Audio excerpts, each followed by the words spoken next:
को भारतीयता की मान्यता के आधार पर फिर से खड़ा करना चाहता हूं, उस काम में लगा हूं।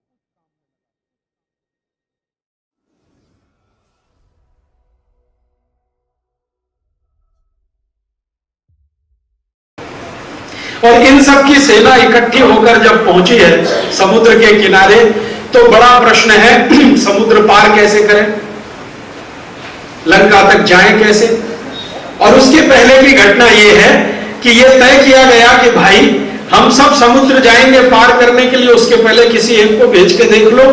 तो हनुमान को भेजा गया है, वो लंका पहुंचे हैं। पहुंचने के बाद वो सब जो उन्होंने किया है वो आप सब जानते हैं। लौट के हनुमान जी पूरा वर्णन कर रहे हैं, रावण ऐसा है, उसका व्यवहार ऐसा है, उसकी सेना इतनी है, महल ऐसा है, सुरक्षा इतनी है, पहुंचना मुश्किल है, वगैरह वगैरह। तो व्यूह रचना हो रही है। तो पहली व्यूह रचना की समुद्र पार कैसे करें, एक हनुमान तो जा सकते हैं, सबकी तो ताकत नहीं है, तो पुल बनाओ। तो पुल बनाने के लिए राम एक भाषण देते हैं अपनी सेना के सैनिकों कि हमें पुल बांधना है, लेकिन यह असंभव है। क्यों? समुद्र पर पुल बांधना यह तो कभी हुआ नहीं है। राम जी के पहले तो कभी हुआ नहीं है, और राम जी के बाद भी हुआ नहीं है। पूरी दुनिया में समुद्र पर पुल बांध दिया हो ऐसी कोई घटना नहीं है। और बचपन में मैं सुना करता था, हमारे भारत में कुछ ऐसे लोग हैं जो अपने आप को अथीस्ट कहते हैं। अथीस्ट समझते हैं? नास्तिक, जो भगवान को नहीं मानते, ईश्वर को नहीं मानते, राम को नहीं मानते, रामचरितमानस को नहीं मानते। वो ये कहते हैं ये सब कल्पना है, कपोल कल्पना है। ऐसे बहुत लोग हैं। उनमें से हमारे एक टीचर भी थे, हिंदी पढ़ाते थे हमको, और एकदम नास्तिक। और आप जानते हैं कि हिंदी में तो ये सब आता ही है, रामचरितमानस भी आता था, हमें पढ़ना पड़ता था, और 10 नंबर का सवाल भी आता था उस पर। तो उन्हें वो रामचरितमानस पढ़ानी भी पड़ती थी। तो वो पढ़ाते जाते थे, अंत में एक लाइन जोड़ देते थे, ये सब कल्पना है, ये सब कल्पना है। अब एक दिन हम सब पढ़ रहे थे यही कि भगवान राम ने पुल बांधा। तो पुल बांधा, तो उसका वर्णन तो बहुत विस्तार से, मैं तो आपको संक्षेप में बता रहा हूं। तो वो हमारे जो प्रोफेसर साहब कहने लगे ये बिल्कुल असंभव है, कभी किसी ने पुल बांधा नहीं, और पुल बंधे समुद्र पर, ये हो नहीं सकता। विज्ञान से ये सहमत नहीं, माने विज्ञान से सम्मत नहीं है, विज्ञान इसकी परमिशन नहीं देता कि पुल बन जाए किसी समुद्र में। तो उस समय मुझे तो कुछ समझता नहीं था, और बात तो उनकी याद थी मुझे। अभी थोड़े दिन पहले मेरा एक दोस्त जो मेरे साथ पढ़ाई करता था, अब अमेरिका में नौकरी करता है, नासा में काम करता है। तो उसने मुझे कुछ फोटोग्राफ्स भेजे। उसने कहा देखो, हमारे नासा के सैटेलाइट ने कुछ फोटोग्राफ्स उतारे हैं जो तुम्हारे बहुत काम के हैं। तो मुझे मालूम नहीं था कि वो फोटोग्राफ्स का विषय क्या है, लेकिन जब वो आए मेल के द्वारा और मैंने मेरा मेल बॉक्स खोला, तो मुझे बहुत आश्चर्य हुआ कि वो फोटोग्राफ 5,13,000 वर्ष पहले के, 5,13,000 वर्ष पहले का कोई पुल बना है श्रीलंका और भारत के बीच में, उसके फोटोग्राफ्स हैं। बाद में मैंने वो फोटोग्राफ्स देखने के बाद नासा के डायरेक्टर को मेल किया, जॉइंट डायरेक्टर को मेल किया, उनके बहुत सारे साइंटिस्ट को, कि आप मानते हैं कि ऐसा कोई पुल है? उन्होंने कहा हां मानते हैं, और ये पुल अभी भी जीवित है। रामेश्वरम है ना, रामेश्वरम, वहां से शुरू होकर और लंका का आखिरी जो किनारा है वहां तक जाता है। पुल अभी भी जीवित है और 47 नॉटिकल माइल का है, और भारत के समुद्र के आखिरी किनारे से श्रीलंका के समुद्र के पहले किनारे के बीच की दूरी भी 47 नॉटिकल माइल है। तो मैंने उनसे पूछा ये कैसे संभव है? सैटेलाइट तो झूठ बोल नहीं सकता, क्योंकि सैटेलाइट में कोई आदमी नहीं होता। झूठ बोलने की आदत तो आदमियों को होती है, मशीन तो ज्यादा नहीं बोलती, और उसकी प्रोग्रामिंग भी वैसी नहीं है, क्योंकि अमेरिका ने यह प्रोग्रामिंग फीड करके सैटेलाइट नहीं छोड़ा था कि उस पुल का ही फोटो लेना है। वो तो दुनिया भर के फोटो उतार रहा है, घूमता रहता है, फोटो उतारता रहता है। अभी फोटो आ गए उसकी पकड़ में, तो हम देख रहे हैं। तो अब अमेरिका के नासा के सब वैज्ञानिकों ने मान लिया कि भारत देश में 5,13,000 साल पहले कोई पुल बना था, और भगवान राम का समय ठीक आज से 5,13,000 कुछ 100 वर्ष का है, ठीक आज के समय। तो यह सिद्ध हो गया कि पुल बना था। और वैज्ञानिक ये कहते हैं कि यह अद्भुत है, ऐसा पुल अद्भुत है। कैसे अद्भुत है? वो ये कहते हैं कि इस पुल को बनाने के लिए बहुत बड़े बड़े पत्थरों को समुद्र में डुबोया गया है। और वैज्ञानिकों ने यहां तक कह दिया है कि इन बड़े पत्थरों को समुद्र के तल तक पहुंचाने के लिए पत्थरों के साथ जहाजों को भी डुबोया गया। और कंबन रामायण में यह बात आती है कि भगवान राम ने नल और नील आप जानते हैं रामायण में है, नल और नील ये जो है ना सुग्रीव और हनुमान, इन्हीं के मित्र मंडली के दो लोग हैं, दोनों सिविल इंजीनियर, आज की भाषा में मैं कहूं तो वास्तु विशेषज्ञ हैं दोनों के दोनों, क्योंकि उनका वर्णन बहुत लंबा है कंब रामायण में। नल की विशेषताएं क्या है? नल की विशेषता यह है कि किसी भी तरह की सड़क का निर्माण, किसी भी तरह के भवन का निर्माण करने में सक्षम है नल। और नील की विशेषता क्या है? नील की विशेषता यह है कि पानी से जुड़ा जितना इंजीनियरिंग है, जिसको आज की भाषा में हाइड्रोलिक्स आप कहिए, उसका विशेषज्ञ। तो ये नल और नील दोनों भाई हैं और राम की सेना के सैनिक बन गए हैं, क्योंकि ये सुग्रीव के दोस्त हैं, सुग्रीव राम के साथ आ गए। तो नल और नील ने पुल की नींव रखी है, ये हमने कंब रामायण में बार बार पढ़ा है। और नासा का सैटेलाइट कहता है कि नींव रखी गई है तो कुछ जहाज पत्थर लेके स्वयं डूबे हैं, क्योंकि वो जहाज भी अभी तक वहां है नीचे उन पत्थरों के साथ। और उन जहाजों का कुछ हिस्सा निकालकर कार्बन डेटिंग किया गया तो उम्र उनकी भी 5,13,000 और कुछ 100 वर्ष निकल गए। और कंब रामायण में कंब ऋषि ने बहुत विस्तार से वर्णन किया है कि कैसे एक जहाज को राम भेज रहे हैं, उसमें पत्थर रखे हुए हैं और वो जहाज डूब रहा है, फिर उसके ऊपर दूसरा डूब रहा है, फिर तीसरा डूब रहा है, ऐसे 47 जहाज डूबे हैं, उनके पत्थर रखे गए हैं, तब जाकर एक दीवार बनी है, फिर दूसरी दीवार, फिर तीसरी दीवार, इस तरह से पुल का निर्माण हुआ है। और वो पुल पूरा होने के बाद ये जो सेना है ये उस पर से लंका गई है। पुल बनाते समय बहुत ध्यान रखा है नल और नील ने, इससे समझ में आएगा कि टेक्नोलॉजी कैसी है। नल और नील संवाद कर रहे हैं राम से कि पुल कैसा होना चाहिए, आप जरा बताइए। तो राम कहते हैं भाई तुम विशेषज्ञ हो, तुमको पता होना चाहिए कैसा होना चाहिए।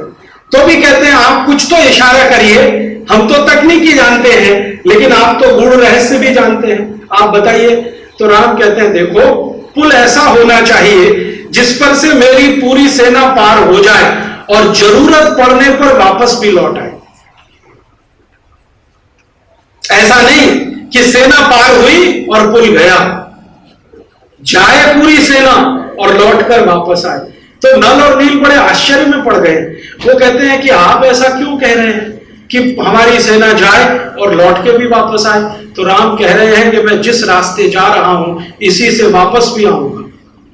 तो नल और नील पूछ रहे हैं कि भगवान वो तो बड़ी अच्छी नगरी है लंका, सोने की है,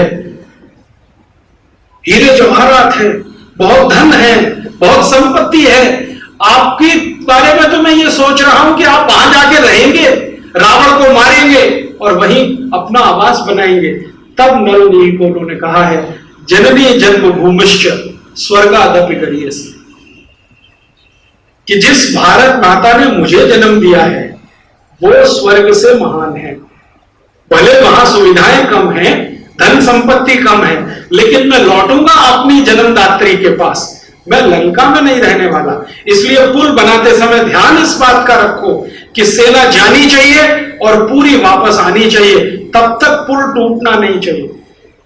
तब नल और नील कहते हैं कि तब तो इसमें समय लगेगा। तो राम कहते हैं लगने दो, तब तक तुम समय लगाओ पुल बनाने में, मैं सेना का प्रशिक्षण करता हूं, दोनों काम होते हैं। तब कंब रामायण में एक वर्णन है कि नल और नील कोई विशेष तरह का एक पदार्थ तैयार कर रहे हैं जो पत्थरों को जोड़ने का काम करे, और ऐसा पदार्थ हो जो पानी में भी ना घुले। तो नल और नील को यह पदार्थ तैयार करने में 13 दिन लगे हैं, जड़ी बूटियों का और पत्थरों का चूरा बना के, लेकिन पदार्थ इतना अच्छा तैयार हुआ है कि 2 पत्थर के बीच में लगा दो तो पानी से भी ना घुले। और अब नासा ने यह मान लिया है कि जो पत्थर आपस में जुड़े हुए हैं, कुछ अद्भुत पदार्थ से जुड़े हुए हैं जो 5,13,000 साल बीतने के बाद भी अभी तक घुला नहीं है, और पत्थरों को जोड़कर उसने अभी तक रखा हुआ है। इसका माने कोई तो सिविल इंजीनियरिंग की टेक्नोलॉजी रही होगी। आज की आधुनिक विज्ञान में ले देके जोड़ने के लिए एक ही चीज है, वो है सीमेंट। और सीमेंट की अधिकतम जिंदगी 100 साल है। 100 साल का सीमेंट है। अच्छी से अच्छी बिल्डिंग कितनी भी कंक्रीट वाली आप बना दो, 100 साल के ऊपर नहीं टिकती। 100 साल के बाद बिल्डिंग जाती ही है। उससे अच्छा तो भारत का चूना है, जो कम से कम 500 साल टिकता है, जिससे राणा प्रताप का किला बना हुआ है, या तो जोधपुर का किला बना हुआ है, या तो ये जयपुर का किला बना हुआ है, या तो शिवाजी महाराज के, वो 500-500 साल के हैं जो चूने से बने हैं। लेकिन नल और नील के पास इन दोनों से अलग कोई तीसरी चीज है जो 5,13,000 साल से टिकी हुई है। तो कंस्ट्रक्शन में, सिविल में इतनी ऊंची टेक्नोलॉजी, ये तो किसी ने कल्पना नहीं की। बहते हुए समुद्र के पानी पर पुल बना दे कोई, ये तो आज की इंजीनियरिंग के विषय के बाहर है। मेरे बहुत सारे दोस्त हैं जो सिविल और कंस्ट्रक्शन में हैं, और उनमें से मैं बहुत बार चर्चा करता हूं कि यार कोई तो कल्पना करो, कोई तो हाइपोथेसिस लाओ कि समुद्र के पानी पे पुल बन सकता है। उन्होंने कहा हमारी कोई हाइपोथेसिस और कोई कल्पना उतनी दूर तक जाती नहीं कि समुद्र के बहते हुए पानी पर पुल बन सके। मैंने कहा यार ये तो बनाया 5,13,000 साल पहले दो बड़े सिविल इंजीनियर हुए, नल और नील, दोनों ने बना के दिखाया, और नासा ने अब मान लिया कि हाँ ऐसा पुल था। तो इससे सिद्ध यह होता है कि राम के जमाने की टेक्नोलॉजी कितनी ऊंची रही होगी। और अब जब ये सबूत मिल गया, ये देखिए दो तरह के लोग होते हैं दुनिया में। एक तो मेरे जैसे कुछ मूर्ख लोग हैं जो विश्वास बाद में करते हैं, सबूत पहले मानते हैं कि यार कोई प्रूफ दिखाओ तब तुम्हारी बात मानेगी। तो उनके लिए मुझे डॉक्यूमेंट्स कलेक्ट करने पड़ते हैं। लेकिन एक ऐसे लोग हैं जो विश्वास पहले करते हैं और सबूत कभी नहीं मानते कि हाँ ये हुआ ही होगा, क्योंकि राम में यह क्षमता है कि वो कर सकते हैं। और ऐसे करोड़ों लोग इस देश में, वो कभी सबूत नहीं मानते कि राम ने पुल बनाया था तो कहां था, पत्थर कौन सा था, सीमेंट कौन सा लगा, एडहेसिव फोर्स था कि नहीं था, सरफेस टेंशन कितना रहा होगा। ये फालतू सवाल नहीं करते। मेरे जैसे कुबुद्धि लोग जो थोड़े आधुनिक शिक्षा में पढ़ गए, वो डॉक्यूमेंट्स मांगते हैं। तो अब नासा ने वो डॉक्यूमेंट्स भी दे दिए। तो उनके आधार पर मैं अब वैज्ञानिकों से चर्चा करता हूं कि कल्पना कर सकते हैं ऐसा कोई पुल था। उन्होंने कहा हमारी विज्ञान तो फेल है। तो इसका माने 5,13,000 साल पहले की विज्ञान को ज्यादा ऊंची रही होगी, तभी यह संभव था। और पुल बना है पत्थरों से, ये कहानी तो सब जगह एक जैसी है, क्योंकि जहां पुल बना है वहां पत्थर ही पत्थर है और कुछ है नहीं। पत्थरों को जोड़ने के लिए कोई उन्होंने बनाया है पदार्थ, और वो पदार्थ इतना मजबूत कि इतने लाख साल टिक गए। और वो पुल इतना मजबूत कि सेना गई और वापस आई, और सिर्फ गई और वापस ही नहीं आई, लाखों साल तक वो पुल बना रहा। फिर समुद्र के किसी तेज बहाव के चलते, कोई सुनामी के चलते पानी का लेवल ऊंचा हुआ तो वो पुल नीचा पड़ गया, टूटा नहीं। पुल अभी भी सुरक्षित है। बस ये हुआ कि कभी सुनामी आई, तल बढ़ गया, पुल नीचे हो गया, टूटा नहीं है, अभी भी नहीं। तभी तो फोटोग्राफ में बिल्कुल स्पष्ट दिखाई दे रहा। कभी समय और मौका मिला तो मेरे पास इस फोटोग्राफ्स का बहुत सुंदर कलेक्शन है, ये नासा से मंगाए हुए।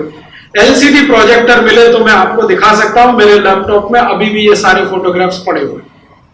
ये पुल इतना सुंदर है कि देखने के बाद मुंह से यही निकलता है कि क्या तकनीकी रही होगी, कितनी ऊंची तकनीक है। इस पुल की डिजाइन कैसी है वो भी सुनो। अंदर के जो फोटोग्राफ्स हैं जो स्पष्ट हैं, आप जानते हैं सैटेलाइट जो है ना, समुद्र के 90 से 150 किलोमीटर नीचे तक के चित्र बिल्कुल स्पष्ट खींच लेता है। आज जो सैटेलाइट अंतरिक्ष में, पहले ऐसा नहीं था 20 साल पहले, लेकिन अब इस क्वालिटी के सैटेलाइट बनते हैं कि समुद्र में 150 किलोमीटर तक नीचे के फोटोग्राफ बिल्कुल स्पष्ट खींचे जा सकते हैं। तो जो पुल के फोटोग्राफ्स है ना, बहुत अच्छे से आए हैं। तो पुल का शेप कैसा है?